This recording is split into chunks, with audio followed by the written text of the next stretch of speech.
வணக்கம். போன வகுப்பில் வந்து நம்ம ஸ்வர் 11 எழுத்துக்கள் எப்படி எழுதுறது எப்படி படிக்கிறதுன்னு நம்ம கற்றுக்கிட்டோம். அதை ஒரு ரிவைஸ் பண்ணிவிட்டு உங்களுக்கு இப்போ வந்து நான் சொல்ல போகிறது ஆயுத எழுத்து. தமிழில் ஆயுத எழுத்துக்கள் பார்த்தீங்கன்னா 1 அது என்னென்னா அப்படின்னு நம்ம படிச்சிருக்கோம். ஸோ இப்போ இதில் ஆயுத எழுத்துக்கள் பார்த்தீங்கன்னா 2 எழுத்துக்கள் இருக்குது. அந்த 2 எழுத்துக்களையும் நம்ம என்னன்னு சொல்லுவோம்னா அனுஸ்வர் விசர் அப்படின்னு சொல்லுவோம். சரி, இப்போ நம்ம வந்து முதல்ல போன வாரம் படித்த அந்த ஸ்வரை வந்து ஒரு முறை ரீட் பண்ணி காட்டுறேன் பாருங்க. ஃபர்ஸ்ட்டு அ ஆ இ ஈ உ ஊ ரி ஏ ஐ ஓ ஔ. இந்த 11 எழுத்துக்களையும் பார்த்தீங்கன்னா ஆ ஆ ஓ ஔ.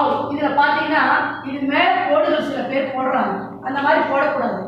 இந்த கோடுகள் போடுறதுக்குங்களா துணைக்கால் மாதிரி போடுறதுக்குங்களா அதுக்கு மட்டுமே நம்ம வந்து மேலே கோடுகள் போடணும்.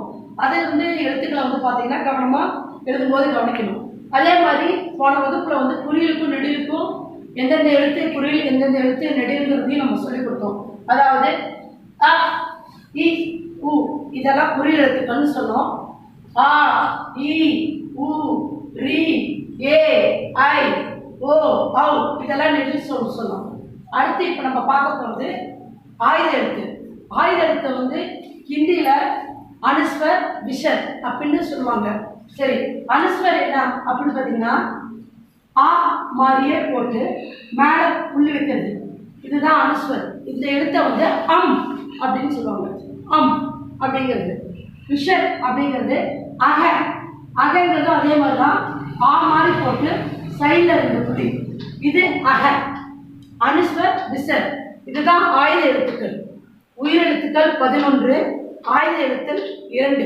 இது ரெண்டு இணைந்தது தான் வந்து 13 எழுத்துக்கள்னு சொல்லிக் கொடுக்கும்போது சொல்லுவாங்க. பட் ஆனால் வந்து உயிரெழுத்து அதாவது ஸ்வர் அப்படின்னா 11 எழுத்துக்கள் தான்.